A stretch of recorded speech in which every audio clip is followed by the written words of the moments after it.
கரூர்ல நடந்த ஒரு துயர சம்பவம்னே சொல்லலாம். இதுவரைக்கும் 41 பேர் வந்துட்டு இறந்திருக்காங்க. அத பத்தி சொல்லுங்க சார். இந்த மாதிரி நேரத்தில் நாங்கள் விஜய் பக்கம் தான். ஏன்னா விஜய் இதை வேண்டும் என்று செய்யவில்லை, அவர்களுடைய அனுபவ குறைவு. இவர் வழக்கம் போல அந்த லேட் பண்ணி போகிறது இந்த மாதிரி விஷயங்கள்லாம் பண்ணதில்ல. அதோடைய விளைவு அதீத கூட்டம். போலீஸும் இவ்வளோ கூட்டம் வருதுன்னா அவங்களுக்கு தெரியும் இது ஏதாவது பிரச்சனை வரும் அப்படின்னு. இவரை தடுத்துருக்கணும். அப்போ இந்த பிரச்சனைக்கு அடிப்படையாக இருக்கிறது ரெண்டு பக்கமும். ஒரு பஸ்ஸு போகுதுன்னா கூட பைக்கு வருது, எதிர் ரோட்டில் இப்படி வர்ற லாரிக்கு எதிரில் இவங்க போகிறாங்க. அப்போ அந்த இடத்துல விஜய்க்கு பொறுப்பு இருக்குது. நிறுத்திக்க போங்க எல்லாம் இது எப்படி இப்படின்னு இது பண்ணி யார் எந்த மாவட்டம் இது என்ன எது இவர் ஆர்டின் போட்டுக்கிட்டு கையாட்டிட்டு வந்தா இன்னும் 10 பேர் வரும். நான் பார்க்குறது நேரத்துலேருந்து பார்க்குறது பத்திரிகையாளர்கள், ஆங்கில பத்திரிகையாளர்கள், அறிவியல் சிறந்தவர்கள் காமிச்சிட்டு இருக்கிறவங்க எல்லாருமே டேய் என்னடா கட்சி நடத்துறீங்க, வாடா போடா. அவர்கள் சிறுவர்களாகவே இருக்கட்டும், வயதில் குறைந்தவர்களாக இருக்கட்டும், நீங்கள் எப்படி பேசுவீங்க வாடா போடா. இந்த கோவம் 40 பேர் செத்துட்டேன்ற கோவத்தில் அவர் பேசுகிறாருன்னா 100 சில பேர் செத்தாங்களே கள்ளச்சாராய் சார், என்னடா ஆட்சி நடத்துறீங்க, யாரா நீ கேட்டிங்களா?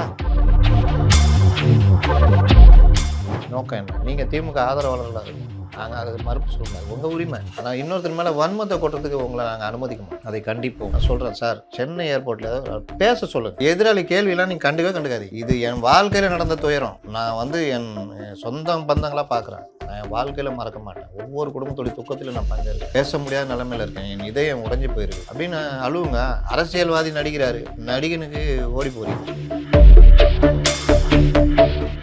தெரியுதா அந்த திமிரு? தெரியுதா யார் பேச்சையும் நான் கேட்க மாட்டேன் அதுன்றது? இதுக்காக நம்ம இவர்களை கோவப்பட்டு ஒதுக்கி விட முடியாது. ஏன்னா இவர்களை இதை சாக்கா வச்சு அடிப்பாங்க. அனுபவம் இல்லாத டீம்ன்றப்போ ஏறி அடிப்பாங்க. இவர்களை ப்ரொடெக்ட் பண்ண வேண்டிய வேலை நமக்கு. அதை தான் எல்லாரும் பண்ணணும். அதை பண்றவங்க ஒரிஜினல் பத்திரிகையாளர்கள், ஒரிஜினல் இது. அந்த வகையில விஜய்க்கு தான் நம்முடைய முழு ஆதரவு இருக்கணும். அதை எடப்பாடி முதற்கொண்டு பண்ணணும். எடப்பாடி அவர்களா இருக்கட்டும், அண்ணாமலை அவர்களா இருக்கட்டும், பிரேமலதா விஜயகாந்த் அவர்களா இருக்கட்டும், அதுல என்ன தப்பு நடந்தது, எங்க தப்பு நடந்திருக்கும்ன்ற விஷயத்த மட்டும்தான் பேசினாங்க. ஸோ அதுல இருந்து அவங்க இத்தனை வருஷம் அனுபவம் தெரியுது, அரசியல் அனுபவம் தெரியுது. நீங்க அனுபவம் பார்க்காதீங்க, நாகரிகம் பாருங்க. ஏன்னா ஸ்டாலினுக்கு இவர்கள் எல்லாத்தையும் அனுபவம் ஜாஸ்தி. எக்கச்சக்கமான மக்கள் எக்கச்சக்கமான கேள்விகளை எழுப்பியிருக்காங்க அப்படின்னு சொல்லலாம். ஏன் அத்தனை ஆம்புலன்ஸ் வந்ததா இருக்கட்டும், செத்தவனையும் அடிப்பட்டவனையும் உயிர் போராடணும், போராடா ஆம்புலன்ஸ் தான் வரும், மாட்டு வண்டியா வரும். புசி ஆனந்துக்கெல்லாம் வச்சுக்கிட்டு நீங்க அரசியல் பண்ணாதீங்க, இந்த ஜானெல்லாம் வச்சுக்கிட்டு பண்ணாதீங்க, முட்டு சேர்ந்து கூட்டு போய். எஃப்டி பாலிடிக்ஸ் நேயர்களுக்கு வணக்கம். இன்னைக்கு நம்ம கூட சீனியர் ஜேர்னலிஸ்ட் முத்தலீப் சார் இருக்காரு, அவர் கூட பேசுவோம். வணக்கம் சார். வணக்கம். ஒட்டுமொத்த தமிழ்நாட்டிலேயே எல்லாருமே இந்த ஒரு விஷயத்தை பத்தி தான் பேசிட்டு இருக்காங்க. தொடர்ந்து 2 நாட்களா நீங்களும் நிறைய இடத்துல பேசியிருப்பீங்க. கரூர்ல நடந்த ஒரு துயர சம்பவம்னே சொல்லலாம். இதுவரைக்கும் 41 பேர் இறந்திருக்காங்க. அதை பத்தி சொல்லுங்க சார். நம்ம எது நடக்கக்கூடாதுன்னு பயந்து பதிவு பண்ணிட்டு இருந்தோமோ அதுதான் நடந்துச்சு. நான் திரும்ப சொல்லிகிட்டே இருந்தேன், நீங்கள் பிரச்சாரம் மட்டும் பண்ண போங்க, ரோட் ஷோ பண்ணாதீங்க, நேரம் கழித்து போகாதீங்க. இந்த மாதிரிலாம் பண்ணும்பொழுது அது சிக்கலாக மாறும்னு. நம்ம உயிரிழப்புகள் எப்படி ஏற்படும் நினச்சோன்னா, இவங்க கட்டுக்கடங்காத கூட்டத்தை கண்ட்ரோல் பண்ணவே இவங்களால முடியல. அப்போ ஒருவேளை மேலேருந்து விழுந்துருவாங்க, இல்லை அந்த கரண்ட் ஒயரில் ஏதாவது விழுந்து அது இவர்கள் மக்கள் மேலே விழுந்து அதில் ஒரு 5-6 இழப்பு இந்த மாதிரி ஏற்படுமோன்னு பயம்லாம் இருந்தது. இவர் வழக்கம் போல் அந்த லேட் பண்ணி போகிறது இந்த மாதிரி விஷயங்கள்லாம் பண்ணதில்லை. அதோடைய விளைவு அதீத கூட்டம். போலீஸும் இவ்வளோ கூட்டம் வருதுன்னா அவங்களுக்கு தெரியும் இது ஏதாவது பிரச்சனை வரும் அப்படின்னு. இவரை தடுத்துருக்கணும். அப்போ இந்த பிரச்சனைக்கு அடிப்படையாக இருக்கிறது ரெண்டு பக்கமும்.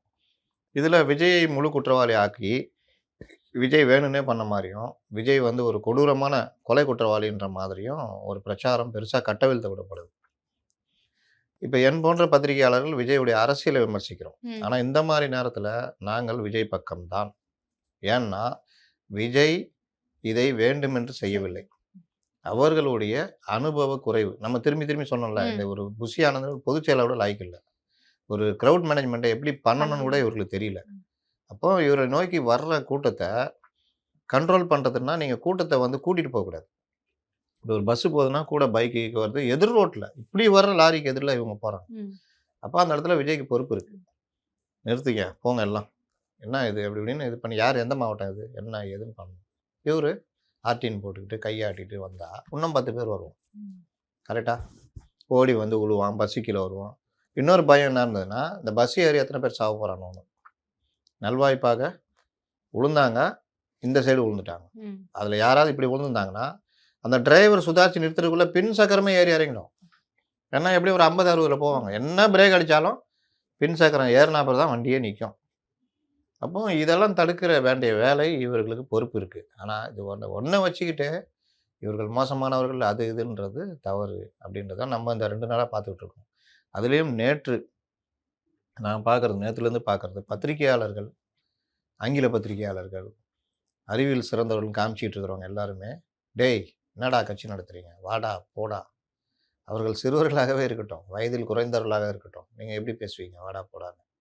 இந்த கோவம் 40 பேர் செத்துட்டேன்ற கோவத்துல அவர் பேசுறாருன்னா, 100 சில்லற பேர் செத்தாங்கல்ல கள்ளச்சாராய சாவு. என்னடா ஆட்சி நடத்துறீங்க? யார்றா நீ? கேட்டீங்களா? தெரியுது அந்த தன்மை. இவர்களுக்கு அனுபவம் இல்லைன்னா, அனுபவத்த சொல்லிக் குடுங்க. இந்த நேரத்துல சொன்னா கேட்பாங்க. நான் சொன்னேம்மா, படிச்சு படிச்சு சொன்னேம்மா. பார்த்தீங்களா? மாட்டிக்கிட்டீங்களா? இனியாவது இப்படி பண்ணுங்க. அப்படின்னு சொல்றது தான் ஒரு சிறந்த பத்திரிகையாளருக்கு இது ஒரு அக்கறை உள்ளவர்கள் செய்வது. இந்த நேரத்துல அரசியல் பண்ணக்கூடாது. ஒரு படத்த போடுறது.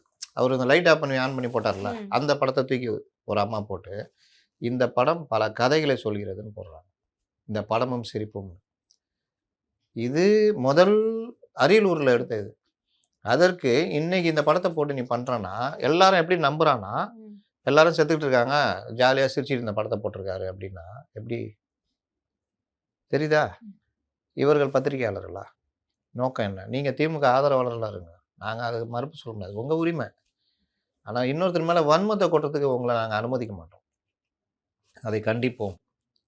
அப்போ இந்த விவகாரத்துல விஜயை பெரிய கொடூரராக காமிச்சு ஒரு பத்திரிகை இவரு கம்யூனிஸ்ட் கட்சியில இருந்த முன்னாள் நிர்வாகி ஒருத்தர். தூக்கு தண்டனை நாங்கள் ஏற்றுக்கொள்வதில்லை. ஆனால் தூக்கு தண்டனை வரதா இருந்தா விஜயை தூக்கில் போட வேண்டும். நான் யாருக்கும் ரிப்ளைலாம் போட மாட்டேன். கீழ போய் போட்டேன். காமெடியா இருக்கு நீங்க நினைக்கிறதெல்லாம். இது ஒரு விபத்து. யாரும் தெரிஞ்சு வேணும்னு செய்யறதில்ல. இன்னொன்னு இதுக்கு இவரை மட்டுமே நீ பலி கடை ஆக்கிறதுக்கும் ஏத்துக்க முடியாது. கொஞ்சம் பார்த்து பதிவு போடுங்கன்னு போட்டேன். ஏன்னா 2 சைடுக்கும் உரிமை இந்த பாதிப்புக்கான பலன்களை 2 பேருக்கும் தான் பிரிச்சு குடுக்கணும். ஏன்னா காவல்துறை நீ ஏன் 7 மணி நேரம் பர்மிஷன் குடுக்குற? நேற்று அண்ணாமலை கேட்டது ரொம்ப கரெக்ட். கிரவுட் மேனேஜ்மென்ட் தெரிஞ்சவங்க நீங்க. இவங்களுக்கு தெரியாது.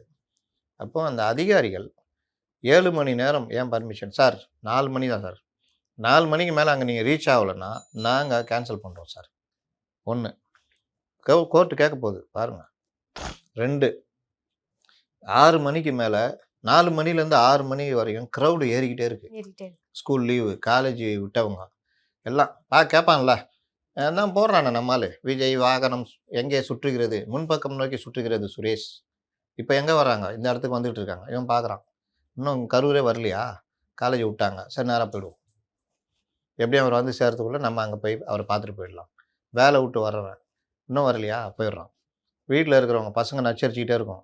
ஸ்கூலு ஸ்பெஷல் கிளாஸ் எல்லாம் முடிஞ்சு பசங்க வந்துட்டு அம்மா விஜய் வராரு பார்க்க போகணும். இன்னும் வரலையா? 6 மணிக்கு மேலே தான் வராரு போல். சரி போவோம்.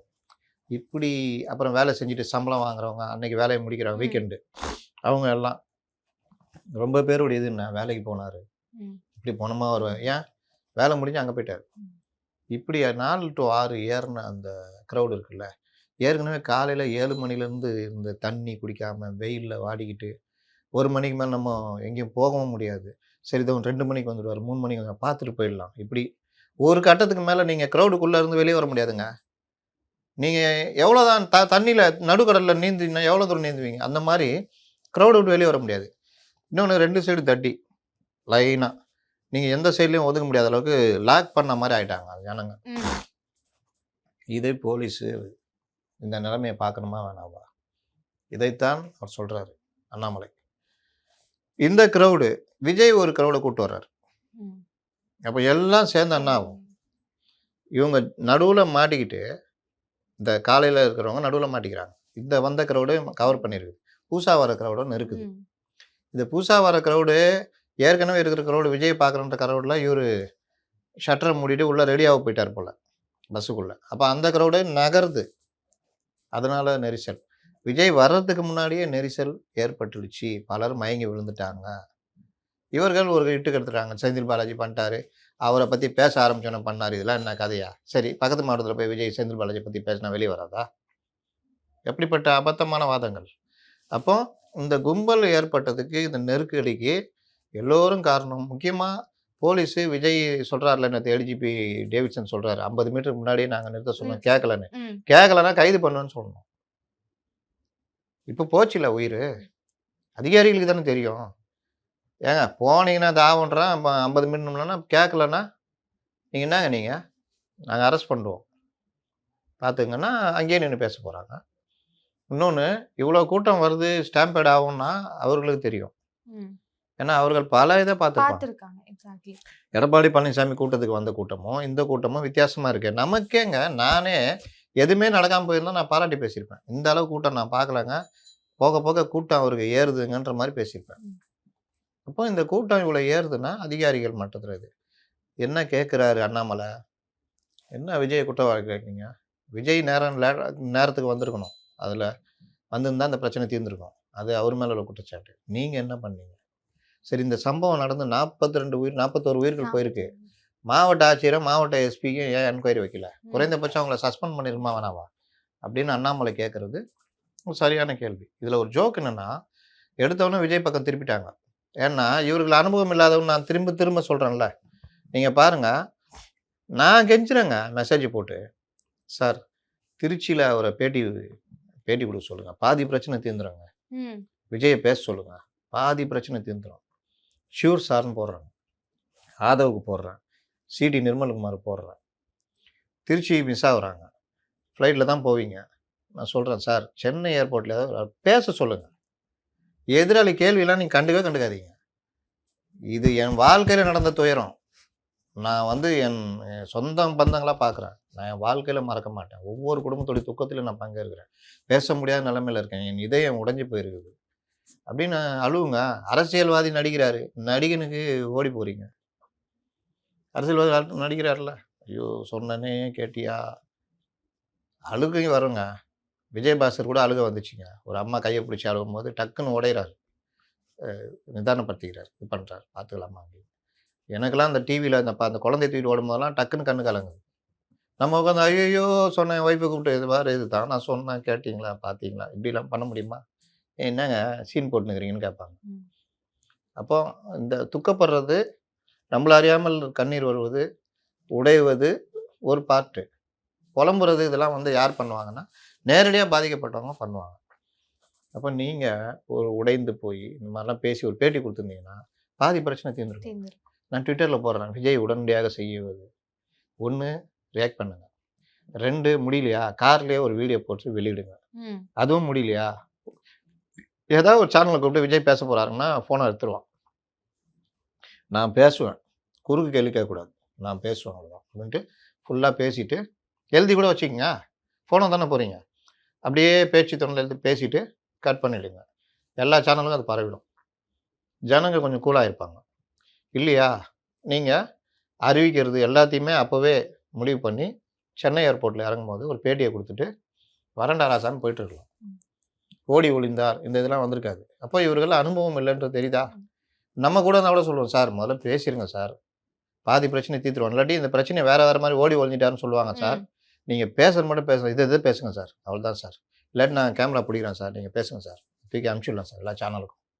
ஏன் இத செய்யறதுக்கு, சொல்றதுக்கு இவர்களுக்கு அறிவு இல்ல? கேட்டா மேலாண்மை அது இதுன்றாங்க. தெரியுதா? ஒருத்தர் ஓடி ஒளிஞ்சிட்டாரு. நேத்து தான் ஏதோ எங்கேயோ தலைய காட்டிக்கிறாருன்னு நெனைக்கிறேன். இந்த ஜான் ஆரோக்கியசாமி எங்க? ஸ்ட்ராட்டஜிஸ்ட் தானே. ஸ்ட்ராட்டஜின்றது என்னது? இந்த நேரத்தில திமுகவ எடுத்து எப்படி அடிக்கணும், ம். மற்ற இத எப்படி அடிக்கணும்ன்றது தான் ஸ்ட்ராட்டஜி. ஏங்க நான் ஏற்பாடு பண்ணியிருக்கேங்க. ஒரு 10 பத்திரிக்கையாளர் நமக்கு ஆதரவா இருக்கிறவங்க கூப்பிட்டுருக்கேன். உட்காருங்க சார். விஜய் சார் உட்காருங்க. நம்ம டீம் உட்காருவோம். என்ன பண்ணலான்னு பேசுவோம் சார். ம். பேட்டி கிடையாது. பர்சனலா கூப்பிட்டுருக்கேன். சார் என்ன பண்ணுவோம்? இதுலருந்து மீள்றதுக்கு என்ன பண்ணுவோம்?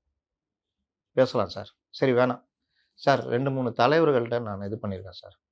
நமக்கு ஆலோசனை சொல்லுவாங்க. ஏடிஎம்கேல கேட்டா கூட சொல்லுவாங்க.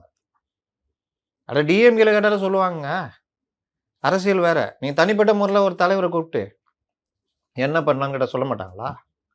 10 வருஷம் கழிச்சு சொல்லுவாங்க. என் கால்ல வந்து விழுந்தாங்க, கேட்டாங்க. நான் தான் ஐடியா குடுத்தேன்னுவாங்க. அது வேற விஷயம். இல்ல ஒரு மூத்த பத்திரிகையாளர்கள கூப்பிட்டு இப்ப ஷியாம் இருக்காரு. கூப்பிட்டு கேட்டா சொல்ல மாட்டாரா? ஏன்னா பல இது பார்த்துருக்காரு.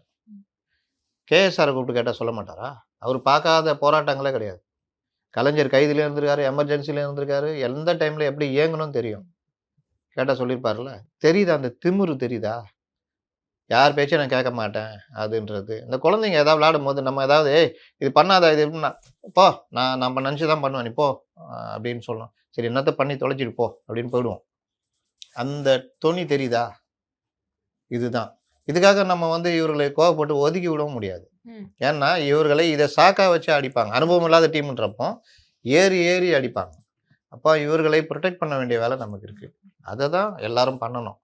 அத பண்றவங்க ஒரிஜினல் பத்திரிகையாளர்கள், ஒரிஜினல் இது. அந்த வகையில விஜய்க்கு தான் நம்முடைய முழு ஆதரவு இருக்கணும். அதை எடப்பாடி முதற்கொண்டு பண்றாங்க. Exactly sir. அடுத்து நான் அததான் கேட்கலான்ட்டு இருந்தேன். விஜய் அவர்கள் மேல வந்துட்டு பிளான் பண்ணிட்டாரு. இந்த மாதிரி ஒரு விஷயம் பண்ணிட்டாரு. இவ்ளோ கூட்டத்த வந்துட்டு கூடும்னு தெரிஞ்சும் எந்த ஒரு ஆர்கனைஸ்டும் பண்ணாம இந்த மாதிரி பண்ணிட்டாரு அப்படின்னு சொல்லிட்டு தொடர்ந்து அவர் மேல கம்ப்ளைண்ட்ஸ் அப்படின்றது வச்சுக்கிட்டே இருக்காங்க. இருந்தாலும் என்னதான் ஒரு கட்சியா இருக்காங்க, அவங்களுக்கு வந்து விமர்சனம் பண்றோம் அப்படின்னு இருந்தாலும் எடப்பாடி அவர்களா இருக்கட்டும், அண்ணாமலை அவர்களா இருக்கட்டும், பிரேமலதா விஜயகாந்த் அவர்களா இருக்கட்டும், அதுல என்ன தப்பு நடந்தது, எங்க தப்பு நடந்திருக்கும்ன்ற விஷயத்த மட்டும் தான் பேசினாங்க.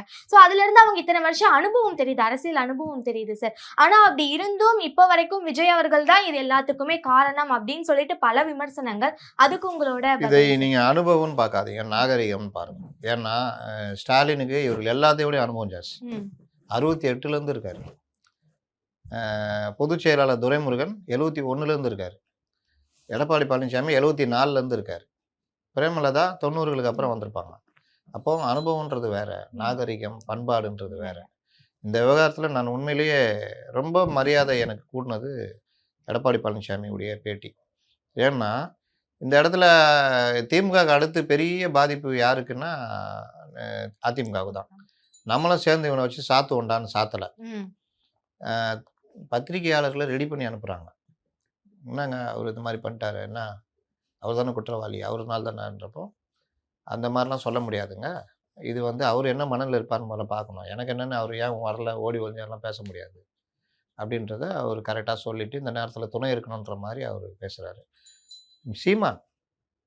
சீமானை நீங்கள் விஜய் கட்சி பண்ணாத பாடா, அவர்கிட்ட அதாங்க ஒரு நல்ல விஷயம். சீமான்ட்ட நீங்கள் யார் என்ன திட்டினாலும் இப்போ அவங்க தம்பிகள் சொல்கிறது என்னங்க இந்த மாதிரி அடிக்கிறாங்க அண்ணா, அவர்கிட்ட பெரிய பிரச்சனை தானே, இவ்வளோ அடிப்பாங்க, அவங்க ஒரு பிரச்சனைனா இவர் முதல் ஆளாக இவர் தாங்க ஆதரவு கொடுப்பாரு. அதான் சீமான். முதல்ல என்ன சொன்னார், தம்பி அந்த இது வந்து தம்பி அறிஞ்சதில்லை, நம்ம நிற்கணும் அப்படின்னு. ஒரு நாகரிகம் உள்ளவர்கள், விஷயம் தெரிந்தவர்கள் இதான் பேசுவாங்க.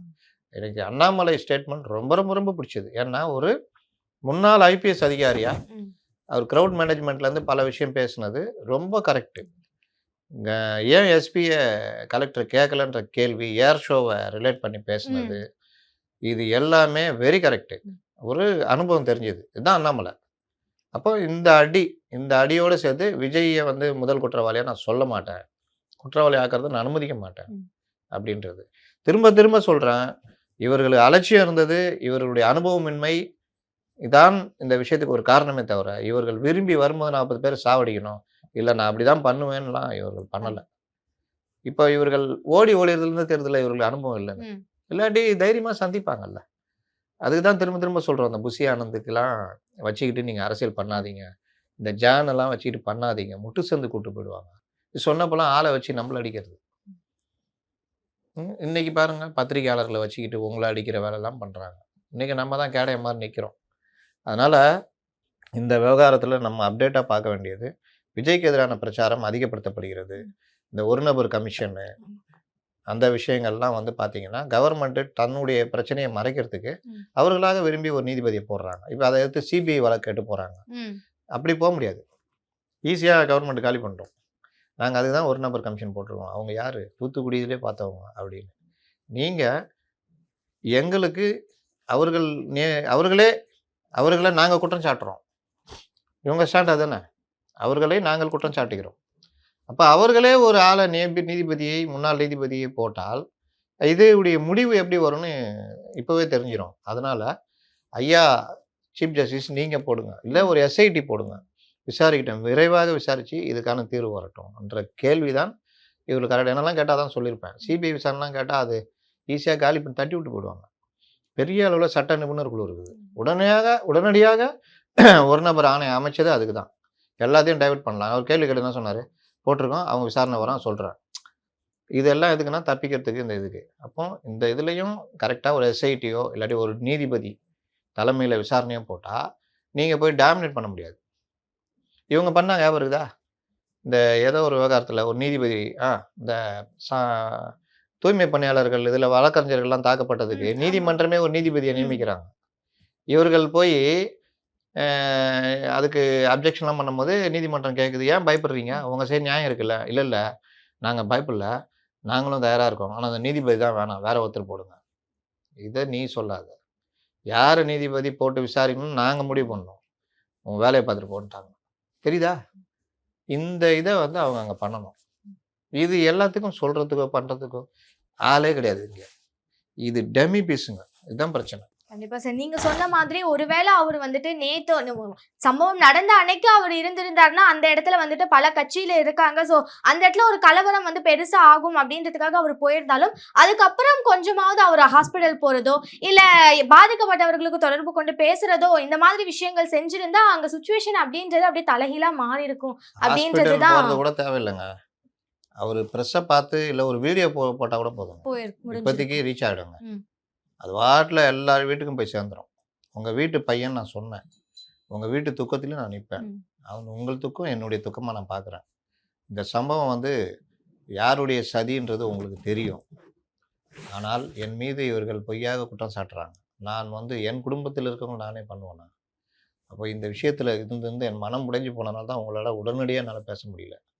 இப்போ வந்து நான் பேசுறேன். உங்க குடும்பத்துல ஒவ்வொருத்தர் இழப்புக்கும் நான் உங்க கூட துணை நிப்பேன். ரூ. 20,00,000 தாவேகா சார்புல நான் குடுக்குறேன். ம். இது இல்ல. இது ஈடு செய்ய முடியாது தெரியும். உங்களுடைய ஒவ்வொரு சுக துக்கத்திலயும் நான் இருப்பேன். கட்சி இருக்கும். பேசுங்க. இந்த மாரி விஷயத்துக்கு ஒரு மகனாக, ஒரு தாய் மாமனாக, ஒரு சித்தப்பாக, பெரியப்பாவாக நான் மன்னிப்பு கேட்கிறேன். நானும் ஏதோ ஒரு வகையில காரணமா இருந்தேன். என்ன நம்பி வந்தவங்கள காப்பாத்த முடியாத ஒரு துர்பாக்கியசாலியா போயிட்டு இருந்ததுக்காக நான் மன்னிப்பு கேட்கிறேன். முடிஞ்சு போச்சு. சார் இந்த மாதிரி நடந்திருந்தா பரவாயில்ல சார். இப்போ அந்த ₹20,00,000 நிவாரணம் அப்படின்ட்டு குடுத்திருக்காரு. அண்ட் பாதிக்கப்பட்டு இன்னும் ஹாஸ்பிட்டல்ல இருக்கவங்களுக்கு ₹2,00,000 குடுத்திருந்தாரு. பலர் என்ன கேட்க ஆரம்பிச்சிட்டாங்கன்னா, வந்து பார்க்கல, வந்து பேசுறாரு, ஒரு 10 நிமிஷம் பேசுறாரு, உடனே கிளம்பிறாரு, வந்து பார்க்கல. இப்படி இறந்து போனதும் ₹20,00,000 குடுத்து அத முடிக்க பார்க்குறாரு அப்படின்ற மாதிரியான கொஸ்டின்ஸ்லாம் அவருக்கு ஆப்போசிட்ல எடுத்துட்டு அதுக்கெல்லாம் இருக்காங்க. விடை சொல்றது தான் நான் சொன்னது. ம். நீங்க ஒரு வீடியோ பேசி போட்டீங்கன்னா, முடிஞ்சிரும். இந்த நேரத்தில நான் வந்து பார்க்கணும்னு எனக்கு ஒவ்வொருத்தர் குடும்பத்தோடயும் நிக்கணும்னு என்னுடைய விருப்பம் சொல்லுது. ஆனால் சூழ்நிலை அப்படி இல்ல. ஆனா நான் அவங்கள வந்து பார்ப்பேன். உங்களோட தான் நான் இருக்கிறேன். இங்கே நான் இருந்தாலும் என்னுடைய உள்ளம் அங்க இருக்கு. ம். அழுவுறாருல்ல ஒருத்தரு சும்மானா, "படிடா பரமான்னு" சொன்னேன், "படிடா பரமா" அந்த மாரி தான். உலகமே அப்படிதாங்க. பிரச்சாரத்த பிரச்சாரம் மூலியமா அடிச்சு காலி பண்ணிடணும். கேட்பாங்களா சொன்னா? காலையில கூட ஃபோன் பண்றேன். ஃபோன் எடுக்கல. இதுக்கு மேல நம்ம என்ன பண்ண முடியும்? இந்த விஷயங்கள எப்படி பண்ணணும்னு உங்களுக்கு தெரியல. இப்போ நம்மள்ட்ட 4 பேர் யோசனை கேட்பாங்க. நம்ம சொல்லுவோம். நல்ல ஐடியாலாம் சொல்லுவோம். நமக்குன்னு பிரச்சனை வந்தா ஒண்ணுமே புரியாது தெரியுமா? பார்த்துருக்கீங்களா? அப்போ நம்ம என்ன செய்யணும்னா, நம்ம 2 பேர்ட்ட தகுந்த ஆள்ட்ட யோசனை கேட்கணும். இது எல்லார் வாழ்க்கையிலும் நடக்கும். அவனுக்கு அடுத்தவன் வீட்டு பிரச்சனைனா இறங்கி அங்க போணும், இங்க வரணும், அத பண்ணணும், இது பண்ணணும் பண்ணுவான். அவன் வீட்ல ஒரு பிரச்சனைனா அவனுக்கு ஒண்ணும் புரியாது. அப்பந்தான் ஃப்ரெண்டுகள் இறங்கி, "ஏய் மச்சான் நீ உட்காரு நான் பார்த்துட்டேன்டா அது பண்ணணும் நான்." இதுதான் வாழ்க்கை. அப்ப இவங்களுக்கு பிரச்சனைனா, இவர்கள் தகுந்தவர்களிடம் ஆலோசனை கேட்கணும், ம். பண்ணணும். இப்ப நான் பேசுனேன் பாருங்க. இந்த வசனத்த பேசினா கூட போதும். முடிஞ்சிரும் பாதி. இதுக்கு ஏதாவது நான் ஏதாவது முன்னேற்பாடுன்னு உட்காந்தேன்னா, தன்னெழுச்சியா வருது. இன்னும் எழுதி கேட்டா, இன்னும் நல்லா எழுதி மனப்பாடம் பண்ணி பேசிடலாம். ம். அப்ப இது ஏன் தோணல? சிந்தனை இல்ல. அதுதான் உங்களுக்கு வந்து ஆளுமைன்னு சொல்றது. நீங்க இந்த மாரி இக்கட்டான நிலைமைய எப்படி சமாளிக்கணும்ன்றது தான் உங்களுடைய ஆளுமை. தலைமை பண்புன்றது அதுதான். Yes sir. வந்தோனே ஓடி போய் ஒளிஞ்சுக்கிறது வந்து உதவாது. சார் ஆக்சுவலா வந்துட்டு இது விபத்து அப்படின்றது சொன்னாலும், அந்த கூட்டத்துல பங்கு பெற்ற எக்கச்சக்கமான மக்கள் வந்துட்டு எக்கச்சக்கமான கேள்விகள வந்து எழுப்பியிருக்காங்க அப்படின்னு சொல்லலாம். ஏன் அத்தன ஆம்புலன்ஸ் வந்ததா இருக்கட்டும். இது எல்லாமே நேத்து முடிஞ்சு போச்சு. இதுக்கு நான் பல பதில் சொல்லி சோர்ந்து போயிட்டேன். செத்தவனையும், அடிபட்டவனையும் உயிர் போராட ஆம்புலன்ஸ் தான் வரும். மாட்டு வண்டியா வரும்? இல்ல சார் ஒரு வீடியோ இப்போ வைரல் ஆயிட்டு இருக்கு. ஒரு பொண்ணு வந்து அந்த ஹாஸ்பிட்டலுக்கு முன்னாடி உட்கார்ந்து அழுதுட்டு இருக்காங்க. அதே பொண்ண செத்த மாதிரி தூக்கிட்டும் போயிருக்காங்க.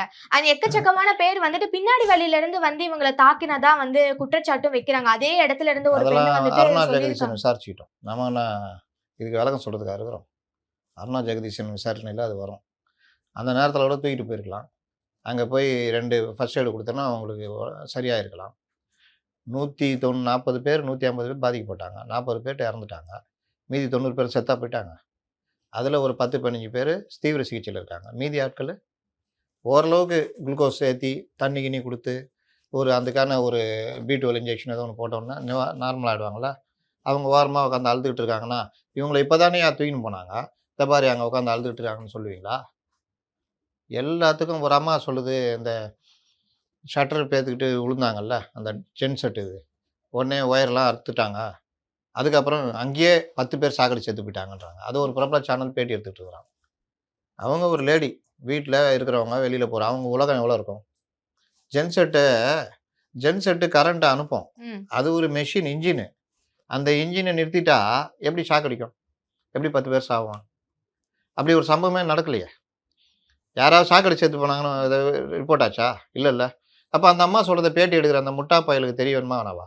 அந்த ரிலேவை பண்ணுறவன இங்கே உட்காந்துருக்கான் அந்த முட்டா பையலுங்க, எடிட்டர்னு உட்காந்துருப்பான்ல, ஏண்டி அறிவுலடா இதை எடுத்து கொண்டு வர?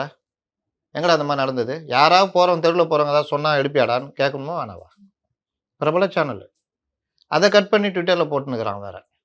எப்படி எப்படி எடுத்துக்குவீங்க? இதை கொண்டு வந்து என்கிட்ட கேட்டிங்கன்னா நான் என்ன சொல்ல முடியும்? இந்த மாதிரி பைத்தியகாரத்தனங்கள் 2 நாளாக உலாவிட்டு இருக்கு. சரி, இன்னும் ஒரு கொஸ்டின் எல்லாரும் கேட்கறது என்னன்னா, 6 மணிக்கு மேல போஸ்ட்மார்ட்டம் அப்படின்றது பண்ணக்கூடாதுன்னு ஒரு ரூல்ஸே இருக்கு. அப்படி இருக்கப்போ முடிஞ்ச உடனே எடுத்துட்டு போய் 6 மணிக்கு அப்புறம் போஸ்ட்மார்ட்டம் பண்ணிருக்காங்க. ஏன் பண்ணாங்க? எதுக்கு பண்ணாங்க? அப்படின்ற மாதிரி ஒரு கொஸ்டின் வந்துட்டு இருக்கு.